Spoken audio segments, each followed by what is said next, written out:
Hello, Hindi medium academy में आप सभी का स्वागत है। मैं हूं अरुण कुमार यादव और आज इस वीडियो में हम देखेंगे आपकी गणित का जो अध्याय 11 है यानी कि क्षेत्र मिति, इसके ऊपर कुछ अति महत्वपूर्ण प्रश्न। और इससे पहले की जो वीडियोस हैं या फिर इससे पहले के जो चैप्टर्स हैं, अगर आप उनकी वीडियोस देखना चाहते हैं तो उनका लिंक इस वीडियो के डिस्क्रिप्शन में है, आप वहाँ से उनको देख सकते हैं।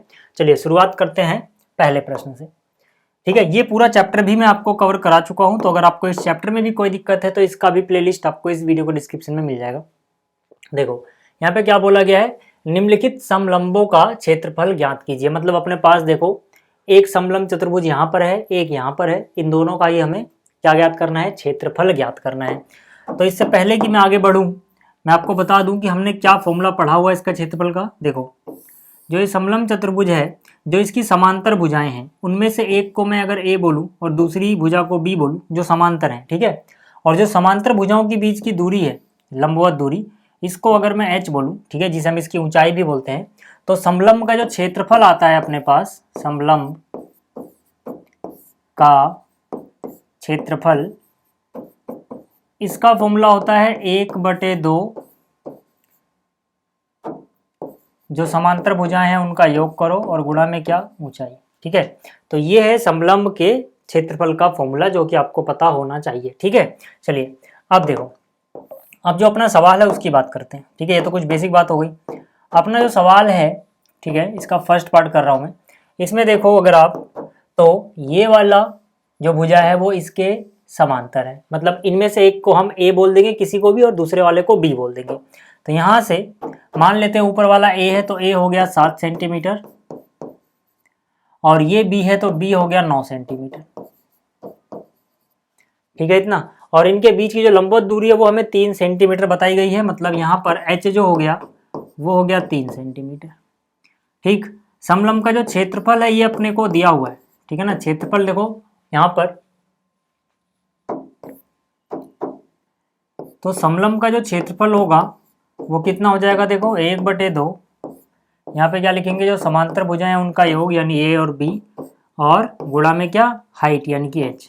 तो ये हो गया 1/2, समांतर भुजाएं 7 और 9 है तो यहाँ पे लिख दोगे आप 7 जमा में कितना है 9, गुणा में ऊंचाई h यानी कितना है 3 है। मैं बात कर रहा हूँ अभी पहले हिस्से की, ठीक है ना, ये पहला हिस्सा कर रहे हैं अभी हम। तो यहाँ से कितना हो गया, देखो 1/2 ब्रैकेट के अंदर 9 और 7 जोड़ोगे कितना आएगा 16, गुणा में कितना है 3 है। ठीक, तो यहाँ से कितना हो जाएगा, 2 से काटोगे 2 8 16, 8 गुणा 3 8 24 वर्ग सेंटीमीटर। ठीक है, तो 24 वर्ग सेंटीमीटर होगा पहले का क्षेत्रफल। ठीक, इसी तरह से अगर आप चाहो तो आप दूसरा भी निकाल सकते हो। दूसरे में मान लो ए ये रहा 5, बी रहा 10, एच है 6। ठीक है, क्योंकि दूसरे में ये जो है वो इसके समांतर है तो इसको हम ए बोल देंगे, यानी ए अपने पास 5 है, इसको बी बोल देंगे, बी 10 है, और इसको हम एच बोल देंगे, यानी एच जो है अपने पास वो 6 है। ठीक है, सेम फॉर्मूला लगेगा, आप रख देना, मान निकल जाएगा। तो ये आप कर लेना दूसरा हिस्सा।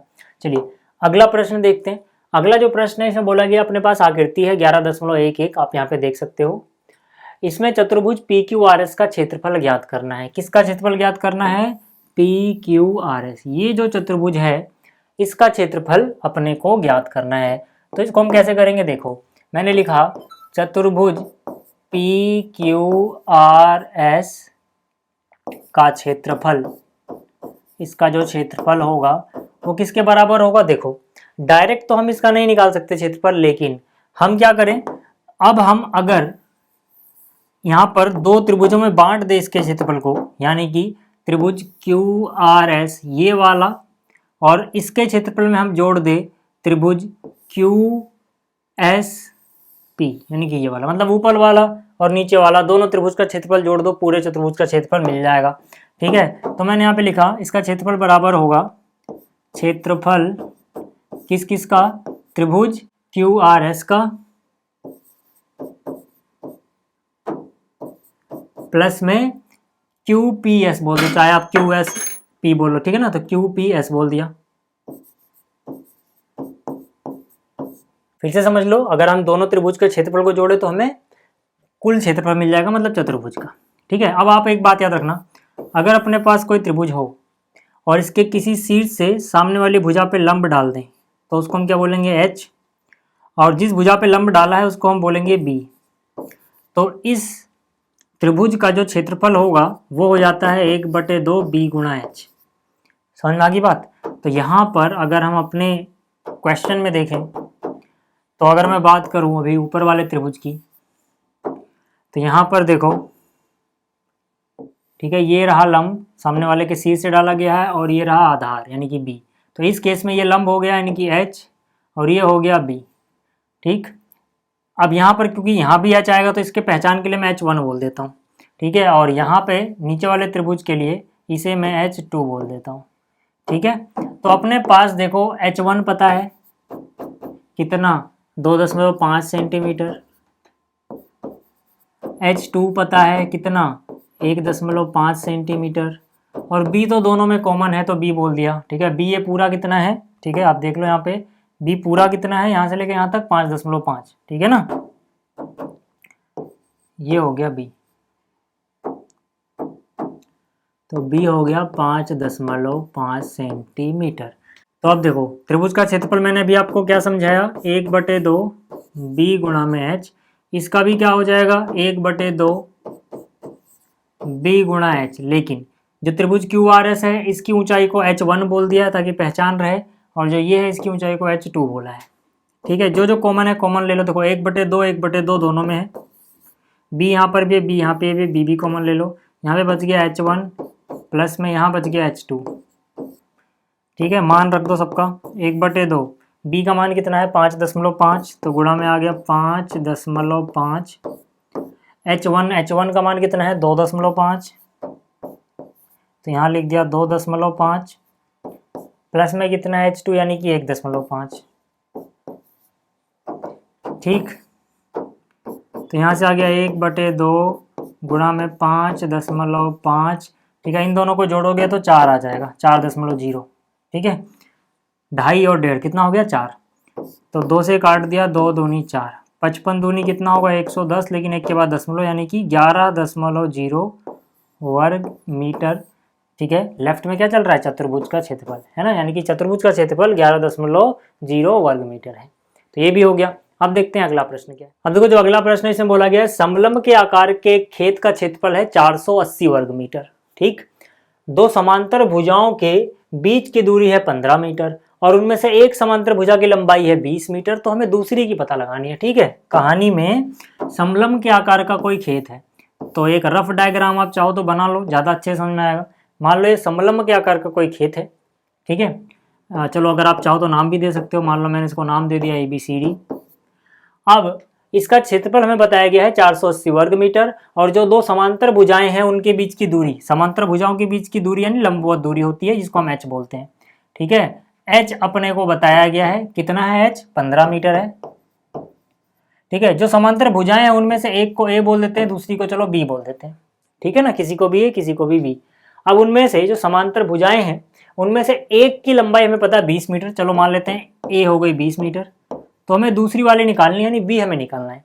ठीक है, तो यहाँ पर देखो यार, यहाँ पे एक बात तो पक्की है कि जो समलंब है, समलंब चतुर्भुज का क्षेत्रफल ये हमें दिया गया है, कितना दिया गया है 480 वर्ग मीटर। समलंब चतुर्भुज का क्षेत्रफल आप लोग जानते हैं, अभी मैंने आपको बताया था फॉर्मूला 1/2, जो समांतर भुजाएं उनकी लंबाई को जोड़ा गुणा कर दिया ऊंचाई, यानी कि समांतर भुजाओं के बीच में जो दूरी है लंबवत दूरी उससे। ठीक है, बराबर आ जाएगा क्षेत्रफल यानी 480। यहाँ पे रख दो मान 1/2, A का मान हमें पता है 20 है, देखो B यानी कि जो दूसरी भुजा थी वो निकालनी थी, गुणा में H कितना है 15 है, बराबर कितना आया 480।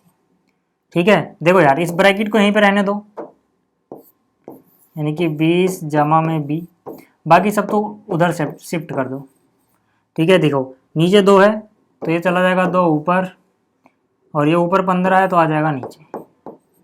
ठीक है, 1 तो समझो गुणा होके वही रहेगा, कोई दिक्कत नहीं है। नीचे वाला 2 ऊपर गया, ऊपर वाला 15 नीचे। ठीक, अब देखो 15 एकम 15, 15 का पढ़ा 3 बार पढ़ोगे 45, 48 में से 45 कट गया, 3 बचा, 3 के आगे 0 यानी 30, तो 15 दूनी 30। ठीक है भाई, तो यहाँ से यहाँ बचा है 20 और यहाँ बचा है B बराबर 32 गुणा में 2 करोगे 64 आ जाएगा। तो B का मान कैसे निकालोगे, 64 अपनी जगह रहेगा, 20 जाएगा माइनस में यानी 44 बच जाएगा। तो ये आ गई दूसरी भुजा। अब देखते हैं अगला प्रश्न क्या है। अब देखो जो अगला प्रश्न है काफी आसान है लेकिन ये भी काफी इंपॉर्टेंट है। ठीक है, इसमें क्या बोला गया है? इसमें बोला गया ऐसे समचतुर्भुज का क्षेत्रफल ज्ञात कीजिए जिसके विकर्णों की लंबाइयां 10 सेंटीमीटर और 8.2 सेंटीमीटर है।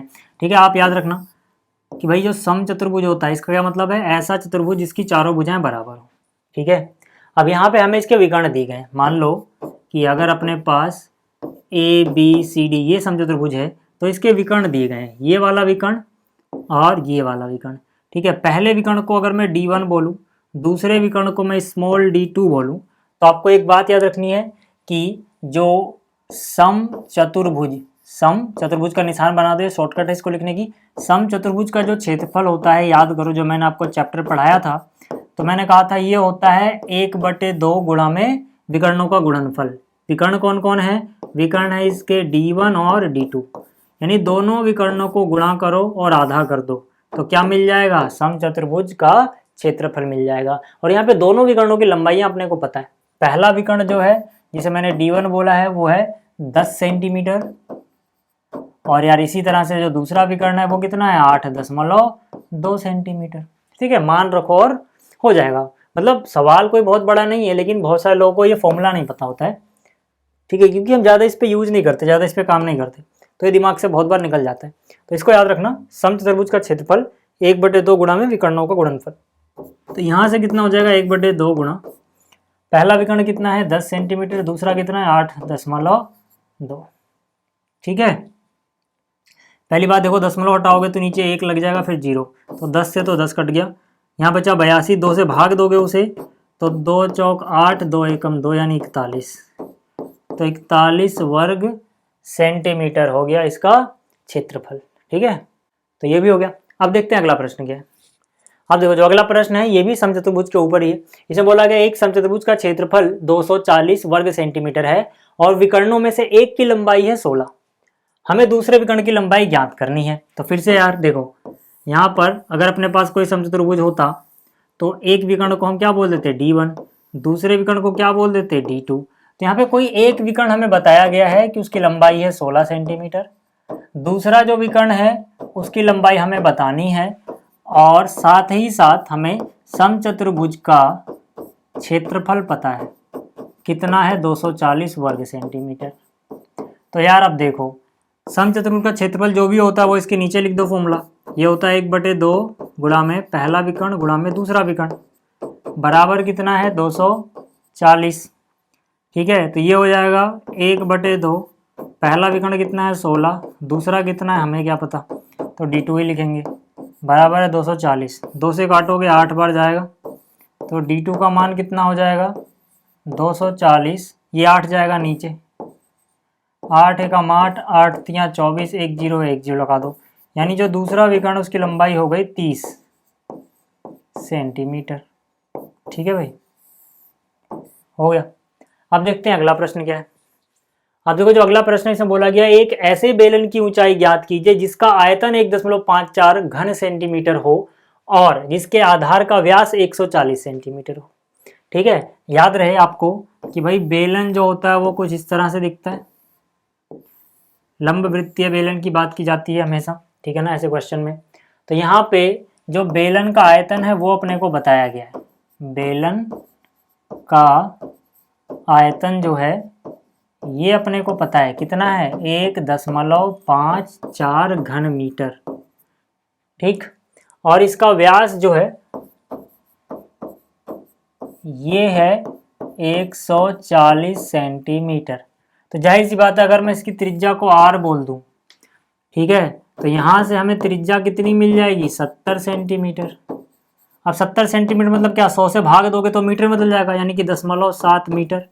अपने पास 70 सेंटीमीटर था, 100 से भाग दे दिया, क्या बन गया? मीटर। 1 0 से 1 0, 10 है, 7 को 10 से भाग दोगे 0.7 मिल जाएगा। ठीक है, त्रिज्या भी हो गई। अच्छा, और इसकी ऊंचाई भी अपने को चाहिए। ठीक है, और इसकी ऊंचाई यानी h, ठीक है, ऊंचाई मान लेते हैं h।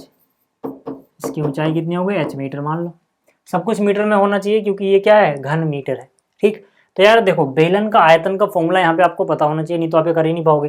तो बेलन का आयतन कितना होता है? πr² h, बराबर कितना है? 1.54 घन मीटर। अब देखो यार, मान रख दो कैलकुलेशन के लिए। हम पाई का मान 22/7 इस्तेमाल करते हैं। हालांकि इसकी करेक्ट वैल्यू नहीं है बिल्कुल, लेकिन ये निकटतम मान है इसका लगभग। ठीक है, गुणा में आर का वर्ग। आर पता है कि अपने को 0.7 गुणा 0.7 हो जाएगा। एच ही तो अपने को निकालना है, यानी गुणा में जो एच बच गया इसको ऐसे ही रहने दो। ये हो गया 1.54। ठीक, तो यार अब देखो 7 एकम 7, 7 एकम 7। ठीक है, यहाँ दशमलव भी आ गया था बीच में, तो 0.1 हो गया। एच बराबर 1.54 बटे में। ठीक है, जो भी ऊपर है यहाँ नीचे शिफ्ट हो जाएगा। 0.7 ऊपर था तो ये हो जाएगा 0.7, 0.1 ऊपर था, ये भी चला गया नीचे। ठीक है, तो देखो यार यहाँ पर 2 के बाद दशमलव है, 2 अंकों के बाद, 1 अंक के बाद यहाँ, 1 अंक के बाद यहाँ, और यहाँ भी 2 अंकों के बाद है, तो कैंसिल हो गया, बराबर हो गया। जब यहाँ पे बराबर अंकों के बाद हो ऊपर नीचे तो काट दो, खत्म हो गया दशमलव। ठीक है, क्या क्या बचा देखो, यहाँ बचा हुआ है 154 बटे में। ठीक है, 22 गुणा में 7 करोगे, 22 सत्ते भी 154 होता है, गुणा में 1 154 ही हुआ। 22 सत्ते 154 गुणा में 1 154, दशमलव तो हट चुका है। ऊपर नीचे सेम है तो काट के 1 आ जाएगा, यानी एच का मान हो जाएगा 1 मीटर। ठीक, ये भी आ गया। अब देखते हैं अगला प्रश्न क्या है। अब देखो जो ये वाला प्रश्न है ये काफ़ी ज़्यादा इंपॉर्टेंट है। ठीक है ना, तो इसको ज़रा ध्यान से देखना। देखो क्या बोला जा रहा है यहाँ पे, पहले समझ लो। यहाँ पे कहा जा रहा है किसी घन के किनारे को दुगुना कर दिया जाए तो इसके पृष्ठीय क्षेत्रफल में कितने गुना वृद्धि होगी, इसके आयतन में कितनी गुना वृद्धि होगी। ठीक है, तो यहाँ पे हम लिख देते हैं, चलो माना का किनारा बराबर है ए। घन का किनारा कितना है, ए है। ठीक है ना, तो पहले केस की बात कर रहा हूं। अगर घन का किनारा ए है तो पहले सोचो घन का पृष्ठीय क्षेत्रफल कितना होगा। तो हमें लिखेंगे घन का पृष्ठीय क्षेत्रफल। पृष्ठीय क्षेत्रफल मतलब कुल पृष्ठीय क्षेत्रफल कितना हो जाता है, फॉर्मूला याद होना चाहिए आपको, 6a का वर्ग। ठीक है, अब किनारा दुगुना करने पर, किनारा क्या कर दिया जाए, दुगुना कर दिया ना भाई। किनारा 2 गुना करने पर,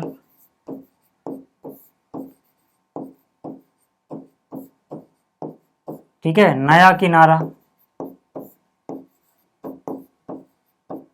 ठीक है, जो नया किनारा होगा वो हो जाएगा 2a। वो क्या हो जाएगा, 2a।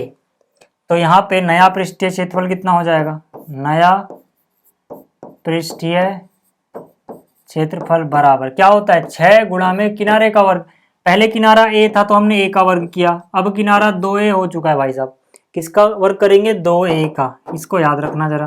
तो ये कितना हो जाएगा, 6, 2 का वर्ग हो गया 4, a का वर्ग हो गया a का वर्ग, यानी इतना आ गया। ठीक है, 6 चौक 24, a का वर्ग हो गया। ठीक, अब जरा देखो कितने गुना वृद्धि हुई है। हम बोलेंगे पुराना क्षेत्रफल है ना, पुराना पृष्ठीय क्षेत्रफल जो आया था, यानी दुगुना करने से पहले और दुगुना करने के बाद, यानी कि नया पृष्ठीय क्षेत्रफल। कैसे निकालेंगे, पुराना कितना आया था, 6a का वर्ग, याद करो। नया कितना हो गया, 24a का वर्ग। तो a का वर्ग कट गया, 6 एकम 6, 6 चौक 24, यानी कितना आ गया, 1/4। ठीक, तो यहाँ देखोगे 1/4। अगर हम क्रॉस मल्टीप्लाई करें तो यहाँ पे 4 को इधर ले आओ, यानी कि 4 गुना 4। ठीक है, 4 इधर आएगा, 4 गुना में पुराना वाला क्षेत्रफल बराबर नया पृष्ठीय 1 से गुणा होगा, यानी कि 1 गुणा में नया पृष्ठीय क्षेत्रफल। तो 1 से गुणा करने पे ही रहेगा। तो कहने का मतलब देखो यहाँ पर क्या है कि जो नया वाला पृष्ठीय क्षेत्रफल आया है वो पुराने वाले का 4 गुना है। तो पृष्ठीय क्षेत्रफल का उत्तर हो जाएगा 4 गुना। ठीक है, ये 4 नया पृष्ठीय क्षेत्रफल 4 गुना आता है पुराना पृष्ठीय क्षेत्रफल के, अगर यहाँ पे भुजा दुगुनी कर देते हैं। ठीक है, इसी तरह से जो दूसरा हिस्सा है इसका, यहाँ पे बोला गया इसके आयतन में कितने गुना वृद्धि होगी। ठीक है, आयतन में कितने गुना वृद्धि होगी कैसे निकालेंगे, देखो भाई। ठीक है, हम बोलेंगे पुराना आयतन जो है इसका, यानी कि जब भुजा ए थी ठीक है। घन का आयतन आप जानते हो ए की घात 3 होती है। फिर नया आयतन क्या हो जाएगा, नया आयतन, अब भुजा डबल कर दी गई है। तो पहले भुजा ए थी तो ए का क्यूब किया, ए का घन निकाला, लेकिन अब भुजा डबल हो गई है तो 2a का क्यूब निकालेंगे। 2 का क्यूब कितना, 8a का क्यूब। ठीक है, तो यहाँ से आप देखोगे यार, पहले a का क्यूब था, अब क्या हो गया, उसका 8 गुना हो गया, 8a का क्यूब। आप सीधा भी लिख सकते हो कि आयतन 8 गुना हो जाएगा। ठीक है ना, साफ साफ दिख रहा है आपको। पुराना आयतन क्या था, a का घन, नया आयतन क्या है, a के घन का 8 गुना। ठीक है ना, तो आप सीधा लिख दो 8 गुना हो जाता है आयतन। चलो अगला प्रश्न देखते हैं। अगला प्रश्न क्या है, एक भवन में 24 बेलनाकार खंबे हैं। ठीक है, कुल खंबे कितने हैं याद रखे आपको, कुल खंबे, ठीक है, कुल खंबे कितने हैं, 24, सब बेलनाकार खंबे हैं। प्रत्येक की त्रिज्या यानी कि r कितना है, 28 सेंटीमीटर, और ऊंचाई 4 मीटर है। ऊंचाई कितनी यानी कि h कितनी, 4 मीटर।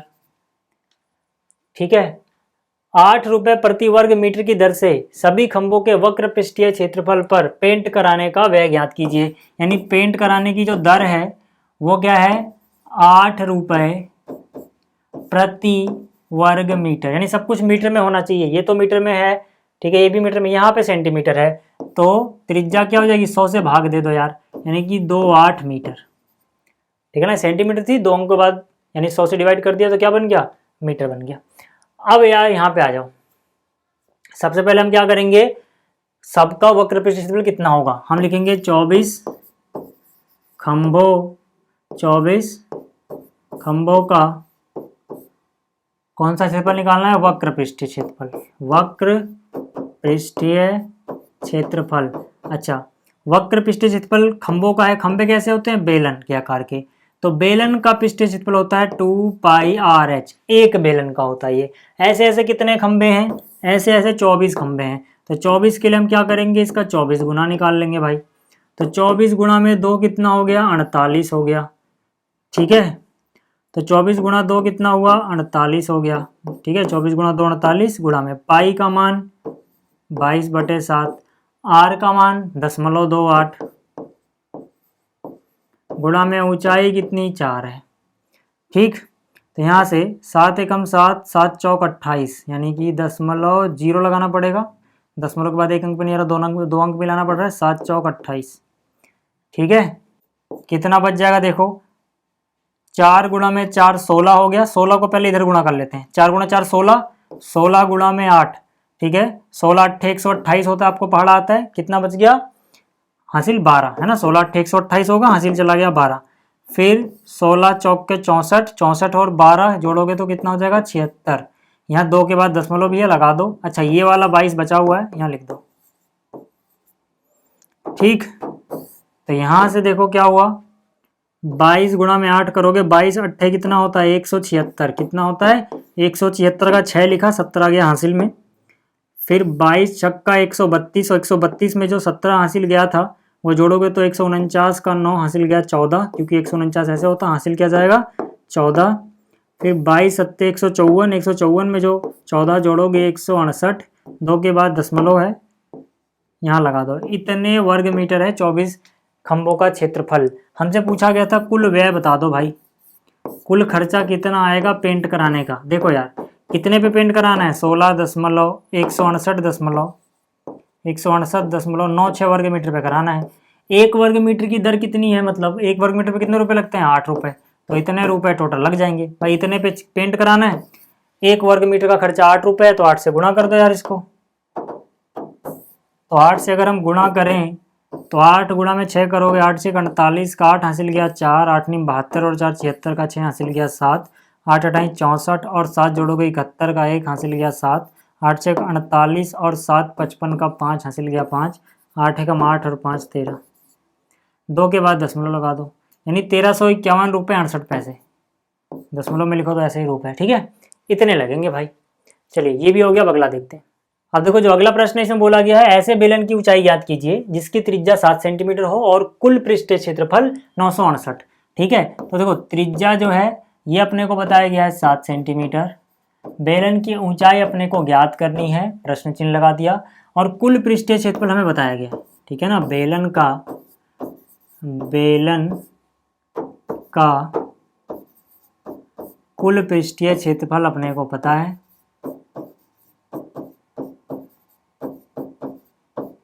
ठीक है, कितना है 968 वर्ग सेंटीमीटर।